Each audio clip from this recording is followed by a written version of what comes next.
It's lit now. Shout out EmEz and tune in to the sit down. Check. EmEz. What's up, Brody? Thank you for coming. This is the sit down. You see it, you know it. It's a sit down. Welcome. It's your guy EmEz.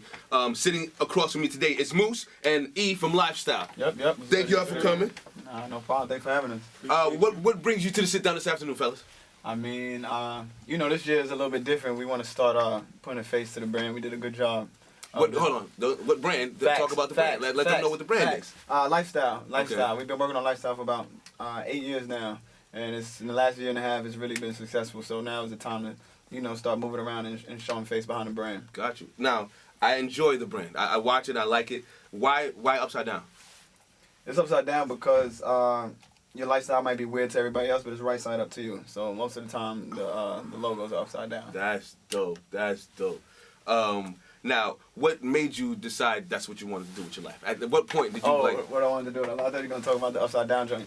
The founders, E, myself, and C, we went to high school together. And the idea came up. Where you from? Brooklyn. We went to Lockman. Okay. We went to Bishop Lockman. Where you from? I'm from Jersey. I was born in Brooklyn, but I'm a Jersey nigga, so I'm gonna talk my shit. I know how it goes There's down no in Brooklyn. crime in Camden. But don't do that. Don't do that. Of course I'm Camden. What? Camden was the most dangerous city for like 10 years of my I don't live by life. Camden. Oh, you know? I don't know nothing about that.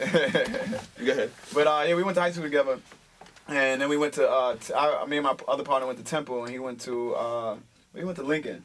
So we used to visit each other, in Philly, Pennsylvania. Yeah. And around that time, we were just, young Brooklyn dudes buying expensive clothes for no reason. Yeah, like every other Brooklyn nigga. Yeah, the EmEz, the Red Monkeys, $500 on a pair of jeans. Absolutely. We were just fascinated with just the packaging and how everything was being developed, and we used to buy it. After a while, we used to buy things and really look at, look at the stitching, look how they package it. Really, the quality of the work. Yeah, definitely. We used to definitely talk about that. Remember Undercrown? That was definitely. Undercrown, they used to sell T-shirts in special edition cereal boxes.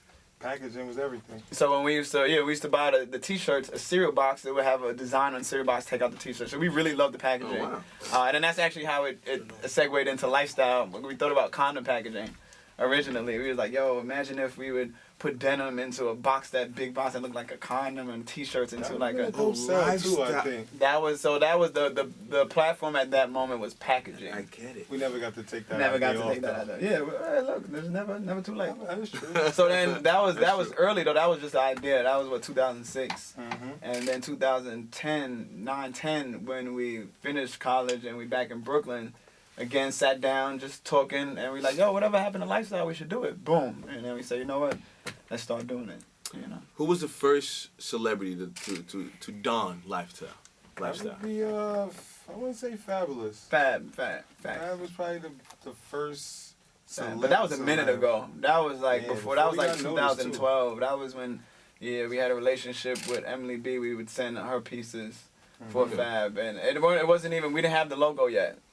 That's wrong. Actually, no, we still had the logo, but we were giving cut and sew pieces. It wasn't the multicolored thing. That didn't happen until the multicolored a couple of years ago. But we always had the word upside down, and we always specialized in customization. We used to have the screen print in the kitchen, and just our friends would come by and be like, I got these JOs. I want to wear my red and yellow Lifestyle. So we would have the yellow paint.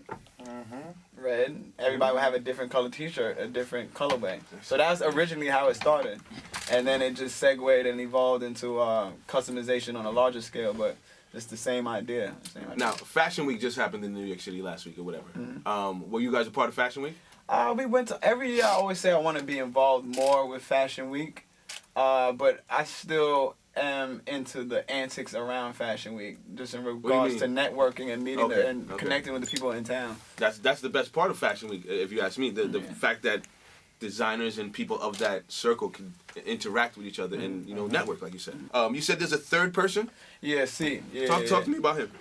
It's funny. I was just telling them like they like to be on the low, behind the scenes. They like to be on the more so in the booth, just working. But it's cool because hold on. In the booth. You're a rapper, sir? No. We're That's just what in we the call lab. More in the lab. We call it the booth. Yeah, the lab. do But that. it all works out. It's like it all works out because I'm always on foot. I'm always in the streets. I'm always running around. Nice. And C, he runs online.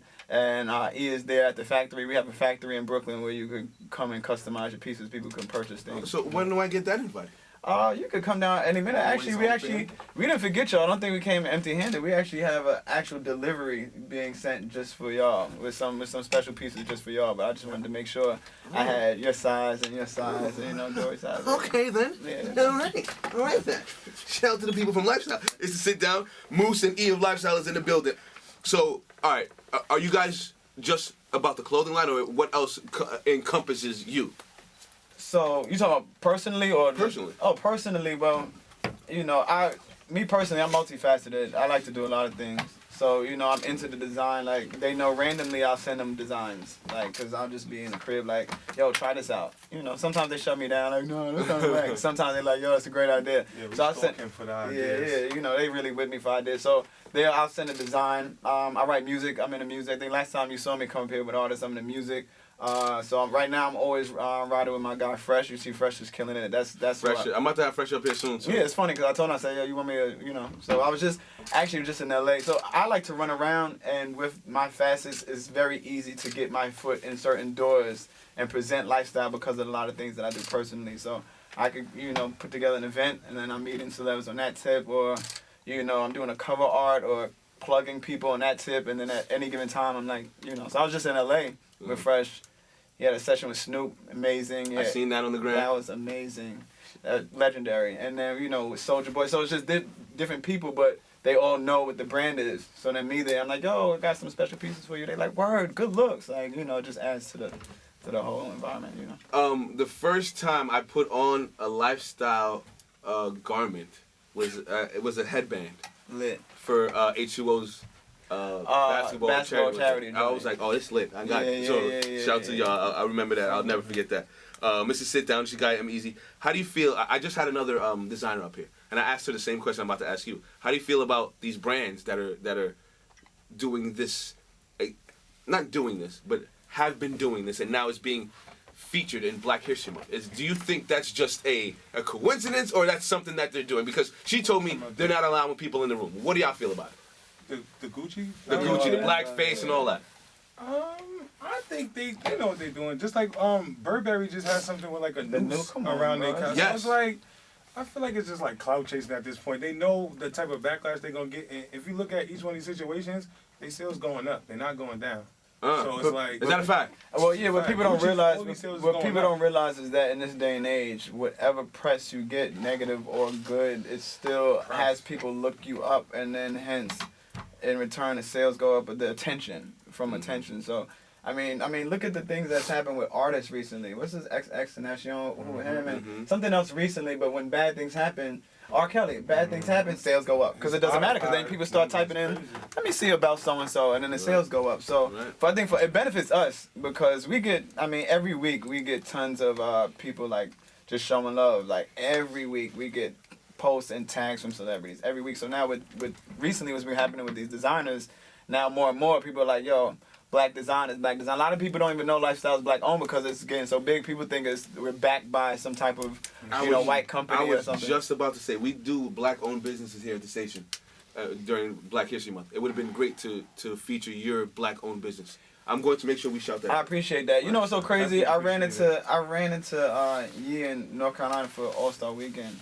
I told her, I was like, yo, we coming on 105 next week with EmEz. We need to be, like, all this stuff happening to black designers. We need to be up there in the morning. Let's talk about it. There's nothing, I personally think there's no brand more lit than Lifestyle New York right now, personally. Facts. In terms of momentum. Only people really competing with is Kith and Supreme, to keep it 100. That's facts. Like, numbers wise, that's momentum, there's no other. So I'm like, but we're black owned. You know what I mean? So it's like, in terms of all the controversy with these designers with the racism, who else better to speak about it in New York than us? Absolutely. That's why you're here talking to me. I appreciate it. I appreciate it. And we know those. We met them too. How Homecoming. Yeah, black on the brand. Yeah, absolutely. Listen, I have a shirt, and I feel I like wearing the shirt in the summertime because it's a shirt, and it says I'm rooting for everyone Everybody black. Yeah. And I love being on the subway, on the bus, and white people like, Yeah, anytime. What's the problem? What? I can't root for mine? Love it. It's a sit down. Your guy EmEz, Moose, and E from Lyfestyle in the building. So what's next for y'all? What's on the precipice? What's about to pop? What's next? Well, my mind is big, because I always tell them I'm out in the field. So when I meet people, I'm like, yo, we have to, we gotta do. I get inspired. I was just telling them I was in LA with Snoop, and every time I'm in these environments, I'm like, yo, we have to get there. So this year, I think placement we've done. It's not hard to get stuff to celebrities at this point. It's global now. No, yeah, it's big. I connect with a lot of stylists for movies and TV shows. That's what I want to be on mainstream. We've been on Love and Hip Hop, all that. I want to be on these big movies. I'm gonna connect you with this girl. Her name is Tiff the Stylist.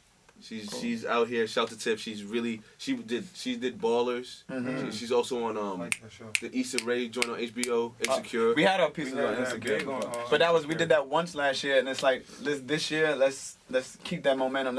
So I reached out to people at Blackish, and people heard of us. And the thing about the network system is once you in good with one person, it moves. So the stylist for Insecure, now I hit up. They're like, yo, what's up? We trying to be on this. The stylist. Yeah, I got you. And that's how it goes. It's yeah, I got you. Let me connect you with so and so. So it's just that, and I feel like I was just telling them we want to be more, like I said, E and C hold down the fort.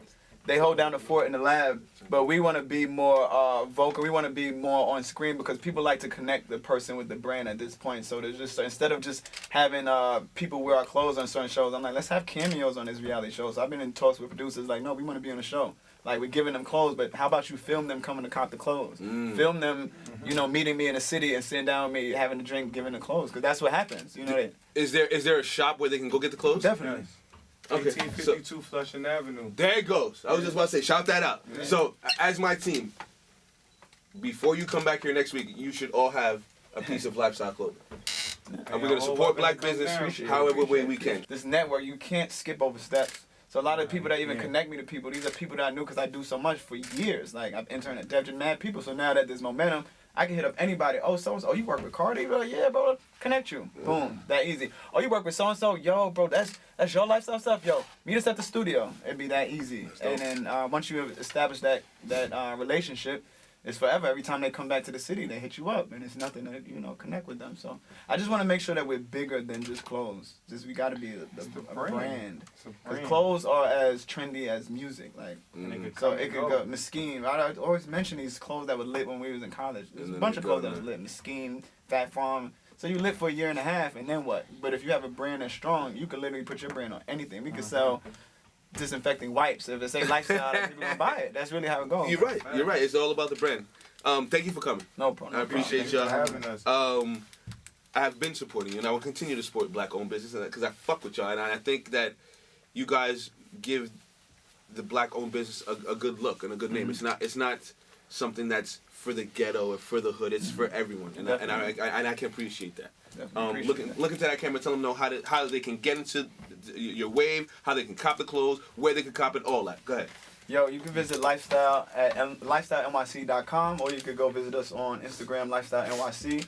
Follow me at Moosie Wins, MOOSIEWINS. Or me, Lyfestyle E. Or you can come to our shop, 1852 Flushing Avenue, Brooklyn, New York. Definitely. And shout out to C, our other founder. Like I say, he likes to be behind the scenes, but he always holds down the fort. Everybody can lead. And YG, too, because he's in the other shop, too, holding it down with us, too. Who? My man Y. His name YG. He's holding down the warehouse. Okay. Thank y'all for coming. Appreciate y'all. This was the sit down. We got it. Appreciate it. It's lit now. Shout out EmEz and tune in to the sit down. Check. EmEz. What's up, Brody? Thank you for coming. This is the sit down.